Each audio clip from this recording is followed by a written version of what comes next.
Dalam nama Bapa dan Putra dan Roh Kudus. Amin. Bapak, Ibu, Saudara-saudari terkasih, salam jumpa kembali dalam renungan inspiratif Minggu keempat masa Prapaskah berdasarkan Injil Yohanes bab 3 ayat 14 sampai 21. Kasih yang senantiasa mencari. Bapak, Ibu, Saudara-saudari terkasih, pernah diceritakan tentang seorang mahasiswa yang bernama Tommy yang tidak percaya akan penjelasan mengenai Allah yang diperoleh dalam mata kuliah agama di tempat kuliahnya. Dia selalu berkeberatan, meremehkan, dan bahkan kadang-kadang tertawa kalau dia mendengar profesor menyebut nama Allah. Ketika ujian akhir semester tiba, dia mendekati dosennya dan berkata, "Apakah Anda mengira bahwa saya akan menemukan Allah? Saya tidak akan menemukan Dia." Dengan sedikit terkejut, sang dosen itu menjawab, "Tommy, saya juga tidak berharap bahwa engkau akan mencari Allah. Tetapi saya yakin Allah akan mencari dan menemukan engkau." "Tommy, saya tidak berharap bahwa engkau akan mencari Allah, tetapi saya sangat yakin bahwa Allah akan mencari dan menemukan engkau." Dalam arti tertentu, jawaban profesor itu benar. Bukan kitalah yang mencari Allah, tetapi Allah lah yang terlebih dahulu mencari kita. Dalam Injil hari ini kita mendengar, karena begitu besar kasih Allah akan dunia ini, sehingga Ia telah mengutus putranya yang tunggal, supaya tiap orang yang percaya kepadanya tidak binasa, melainkan memperoleh hidup yang kekal.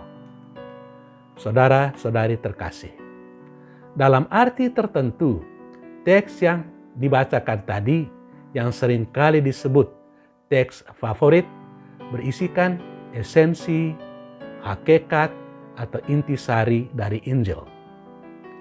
Paus Benediktus ke-16 meringkasnya dalam dua kata, yakni Yesus dan kasih. Melalui Yesus, kita tahu bahwa Allah adalah kasih. Dan Allah yang kasih itu tidak menghukum manusia. Sebab Allah mengutus putranya yang tunggal, bukan untuk menghakimi dunia, melainkan untuk menyelamatkannya. Hukum satu-satunya adalah ini: terang telah datang ke dalam dunia, tetapi manusia lebih menyukai kegelapan.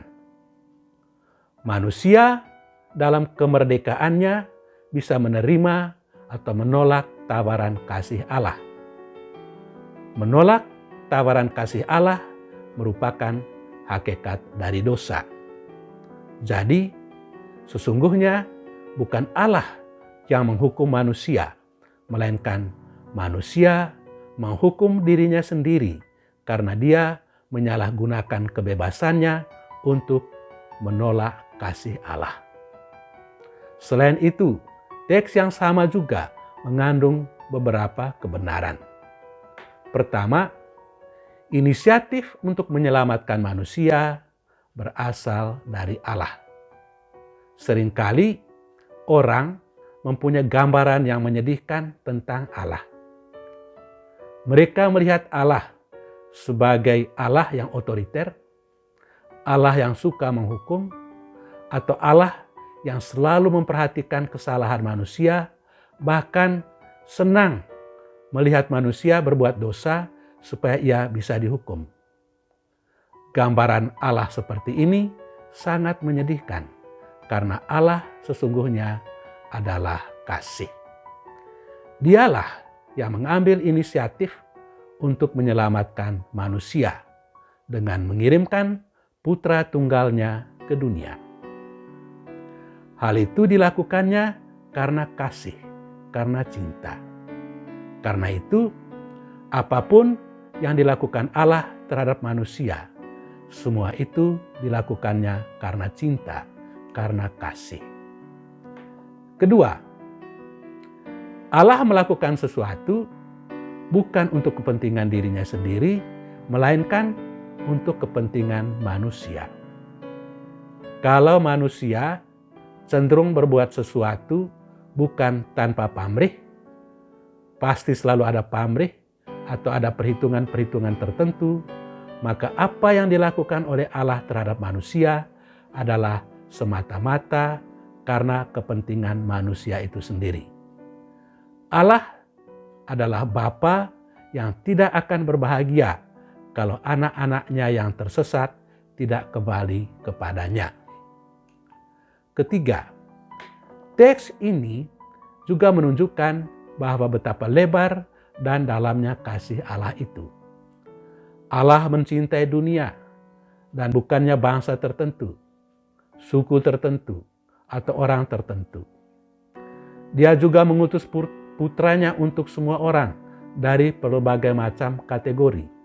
Orang baik atau orang tidak baik, kaya atau miskin, beragama atau tidak beragama, peduli atau tidak peduli terhadap ajarannya. Dia mencintai semua orang seolah-olah seperti kata Santo Agustinus, Allah mencintai kita masing-masing seolah-olah hanya kitalah yang dicintainya. Cinta Allah itu panjang karena Ia mencintai kita dari keabadian. Cintanya tidak mengenal awal dan akhir.